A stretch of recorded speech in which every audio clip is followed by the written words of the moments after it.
நாம் எதற்காக நேர்மையாக வாழ வேண்டும் என்று எப்போதாவது நினைத்ததுண்டா? நம்மைச் சுற்றி நிறைய பேர் நேர்மையின்றி வாழ்கிறார்கள். ஆனால் அவர்கள் எல்லாம் நன்றாகத்தானே இருக்கிறார்கள். நாமும் நேர்மையாகத்தான் வாழ்கிறோம். இருப்பினும் அதனால் என்ன பெரிதாக பலன் கிடைத்துவிட்டது என்று எப்போதாவது நினைத்ததுண்டா? அப்படி இருந்தால் இந்த கதை உங்களுக்காகத்தான். டாக்ஸி டிரைவர் ஒருவர் தன்னுடைய கடைசி சவாரியை முடித்துவிட்டு வீடு சென்று கொண்டிருக்கும்போது தன்னுடைய வண்டியின் பின் சீட்டில் நிறைய பணம் உள்ள ஒரு பையை பார்க்கிறார். அதை பார்த்ததும் இதை கண்டிப்பாக கடைசியாக வண்டியில் வந்தவர்தான் விட்டிருக்க வேண்டும் என்று நினைக்கிறார்.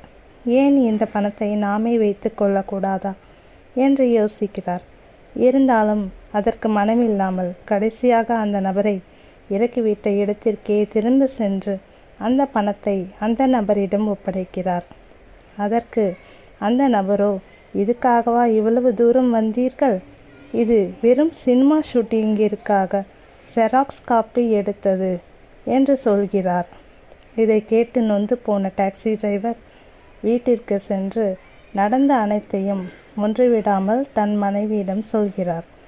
இன்னைக்கு நேர்மையாக இருந்ததற்கு எனக்கு 200 ரூபாய் பெட்ரோல் தான் தண்டமாக செலவு ஆனது என்று சொன்னார். அதற்கு அவர் மனைவியோ, நீங்கள் மட்டும் இன்று நேர்மையாக இல்லாமல் அந்த பணத்தை செலவு செய்திருந்தால் இந்நேரம் ஜெயிலில் கம்பி எண்ணி கொண்டிருக்க வேண்டும் என்று சொல்கிறார்.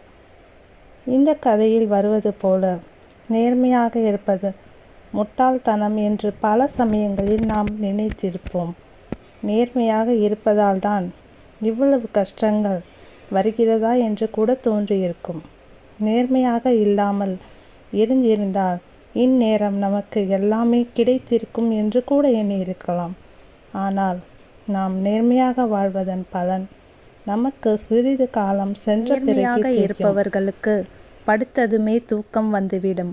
நேர்மையாக இருந்தால் யாருக்கும் என்றைக்கும் பயப்பட வேண்டிய அவசியமே இல்லை. இதை புரிந்து கொண்டால் போதும், வாழ்க்கை நிம்மதியாக இருக்கும். முயற்சித்து பாருங்களேன்.